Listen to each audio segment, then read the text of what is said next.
খাদ্য পর্যন্ত ঠিকমতো খেতে পারে না। যেমন আমরা পাশে যে বৃদ্ধ মানুষকে দেখতে পাচ্ছেন, পানি খেতে চাচ্ছে কিন্তু পানি খেতে পারছে না। পাশে ভিডিও দেখতে পাচ্ছেন, চোখের দৃষ্টিশক্তি কমে যায়, চুল দাড়ি পেকে যায়, শরীরের শক্তি কমে যায়, অনেক কাজ করতে চাইলে করতে পারে না। ঠিক তেমনি প্রত্যেকটা কাজই অসম্ভব হয়ে পড়ে। আসসালামু আলাইকুম রহমতুল্লাহি ওয়া বারাকাতুহু। নাহমাদুহু ওয়া নুসাল্লি আলা রাসূলিল কারীম, আম্মা বা'দ। কাছে দূরে দেশে প্রবাসে যে যেখান থেকে আমাকে দেখছেন সবাইকে জানাই আন্তরিক মুবারকবাদ। সুপ্রিয় দর্শক, রাসূল করিম সাল্লাল্লাহু আলাইহি ওয়াসাল্লামের হাদিসসমূহের মধ্যে গুরুত্বপূর্ণ আরেকটি হাদিস নিয়ে আপনাদের সামনে উপস্থিত হয়েছি। হাদিসটি রয়েছে সুনান আত-তিরমিজি 2340, মুস্তাদরাক আল হাকিম 7846, মিশকাতুল মাসাবিহ 5174। এছাড়াও হাদিসটি রয়েছে মুসনাদ আহমদ সহ আর বিভিন্ন হাদিস গ্রন্থে। আন ইবনে আব্বাস রাদিয়াল্লাহু তাআলা আনহু ক্বাল রাসূলুল্লাহ সাল্লাল্লাহু আলাইহি ওয়াসাল্লাম লিরাজুলিন ওয়া হুয়া ইয়াইযুহু ইগতানিম খামসান ক্বাবলা খামসিন শাবাবাকা ক্বাবলা হারামিক ওয়া সিহহাতাকা ক্বাবলা সাকামিক ওয়া গিনাকা ক্বাবলা ফাকরিক ওয়া ফারাগাকা ক্বাবলা শুগলিক ওয়া হায়াতাকা ক্বাবলা মাউতিক। আব্দুল্লাহ ইবনে আব্বাস রাদিয়াল্লাহু তাআলা আনহু থেকে বর্ণিত, রাসূল পাক সাল্লাল্লাহু আলাইহি ওয়াসাল্লাম এক সাহাবীকে নসিহত স্বরূপ বলেন, 5টি জিনিস আসার পূর্বে 5টি কাজকে মহামূল্যবান সম্পদ মনে করো। শাবাবাকা ক্বাবলা হারামিক, 1 নম্বর বার্ধক্যের পূর্বে যৌবনকে। ওয়াসিহাতাকা ক্বাবলা সাকামিক, অসুস্থতার পূর্বে সুস্থতাকে। ওয়াগিনাকা ক্বাবলা ফাকরিক, দরিদ্রতার পূর্বে সচ্ছলতাকে। ওয়া ফারাগাকা ক্বাবলা শুগলিক, ব্যস্ততার পূর্বে অবসর সময়কে। ওয়া হায়াতাকা ক্বাবলা মাউতিক, এবং মৃত্যুর পূর্বে হায়াতকে। সুপ্রিয় দর্শক, হাদিসটি একটি উপদেশ সংক্রান্ত হাদিস। রাসূল করিম সাল্লাল্লাহু আলাইহি ওয়াসাল্লাম এক সাহাবীকে নসিহত করতে গিয়ে বলেছেন, 5টি জিনিস আসার পূর্বে 5টি জিনিসকে গুরুত্ব দাও। অর্থাৎ বিদ্যমান মূল্যবান 5টি জিনিসকে, 5টি নিয়ামতকে অপর 5টি জিনিস এসে ধ্বংস করে দিবে। যেমন বলা হয়, দাঁত থাকতে দাঁতের কদর করো। মানুষ সাধারণত নিয়ামত হারিয়ে গেলে আফসোস করে। আল্লাহ পাকের দেওয়া প্রত্যেকটি নিয়ামত সামান্য মনে হলেও আসলে সামান্য নয়।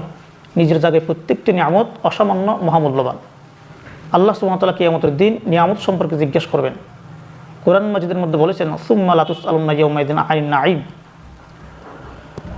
আল্লাহ সুবহানাহু ওয়া তাআলা কিয়ামতের দিন প্রত্যেকটি নিয়ামত সম্পর্কে প্রত্যেকটি জিজ্ঞেস করবেন। তো নিয়ামতের কদর করা এর অর্থ হলো নিয়ামতকে কাজে লাগানো, অপচয় থেকে রক্ষা করা। আল্লাহ সুবহানাহু ওয়া তাআলা যে নিয়ামত যে উদ্দেশ্য দিয়েছেন, যে উদ্দেশ্য দান করেছেন, সেই পথের মধ্যে ব্যয় করা হচ্ছে নিয়ামতের কদর করা।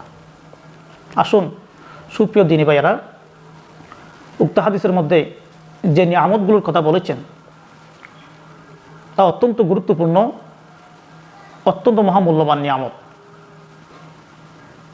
তার মধ্যে প্রথম নম্বর যে নিয়ামত, শাবাবাকা ক্বাবলা হারামিক। বার্ধক্যের পূর্বে যৌবনকে মূল্যায়ন করুন। যৌবনকাল হচ্ছে হায়াতের বসন্তকাল। এটা আল্লাহ পাকের বড় একটা খুদাই নিয়ামত। এই নিয়ামতকে কদর করতে হবে। মানুষ জীবনে যে যত অবদান রেখেছেন তার মধ্যে তার সিংহভাগই যৌবনকালে রেখেছেন। যেমন বাংলাদেশের 2024 সালে যে পরিবর্তন, তার সিংহভাগই যুবকদের অবদান। ইসলামের যে বড় বড় নিয়ামত, যে বড় বড় ইসলামের যে শরীয়তের যে বড় বড় নেক আমলগুলো রয়েছে, তা বার্ধক্যে করতে চাইলেও, বৃদ্ধকালে করতে চাইলে অনেকটা অসম্ভব হয়ে পড়ে। যেমন জিহাদ করা, যুদ্ধ করা, তা বার্ধক্যে খুবই অসম্ভব, দুঃসাধ্য। হজ করা, কাবা শরীফ তওয়াফ করা, সাফা মারওয়া সাই করা, দৌড়াদৌড়ি করা, জামরায় কঙ্কর নিক্ষেপ করা, মুজদালিফায় অবস্থান, মিনায় অবস্থান, যে হজ্জের যে কার্যক্রমগুলো রয়েছে, আরফাত অবস্থান, এগুলো বৃদ্ধকালে খুবই কঠিন হয়ে পড়ে। শেষ রাতের তাহাজ্জুদ পড়াও বৃদ্ধকালে খুবই অসম্ভব হয়ে পড়ে, খুবই কঠিন হয়ে পড়ে। তাই ইসলামের বড় বড় যে নিয়ামতগুলো রয়েছে তা বার্ধক্যের জন্য ফেলে না রেখে যৌবনকালেই বেশি বেশি করা উচিত। যৌবনকাল সাধারণত একজন মানুষের 20 থেকে 25 বছর। এরপরে মানুষের মাঝে বার্ধক্যের আলামত প্রকাশ পেয়ে থাকে। চুল দাড়ি যা কালো ছিল তা আস্তে আস্তে সাদা হয়ে যায়, চোখের দৃষ্টিশক্তি কমে যায়। যেমন আমার পাশে ভিডিও দেখতে পাচ্ছেন, চোখের দৃষ্টিশক্তি কমে যায়, চুল দাড়ি পেকে যায়, শরীরের শক্তি কমে যায়, অনেক কাজ করতে চাইলে করতে পারে না, খাদ্য পর্যন্ত ঠিকমতো খেতে পারে না। যেমন আমার পাশে যে বৃদ্ধ মানুষকে দেখতে পাচ্ছেন, পানি খেতে চাচ্ছে কিন্তু পানি খেতে পারছে না। ঠিক তেমনি প্রত্যেকটা কাজই অসম্ভব হয়ে পড়ে। এই জন্য রসুল পাক সাল্লাল্লাহু আলাইহি ওয়াসাল্লাম ১৫০০ বছর আগে যৌবনকালকে গুরুত্ব দিতে বিশেষ করে নসিহত করেছেন, উপদেশ দিয়েছেন, গুরুত্ব দিতে বলেছেন। কিয়ামতের দিন প্রত্যেক বনি আদমকে 5টি প্রশ্ন করবেন, তার মধ্যে 2টি প্রশ্ন হচ্ছে হায়াতের উপর। আন উমরিহি ফিমা আফনাহু,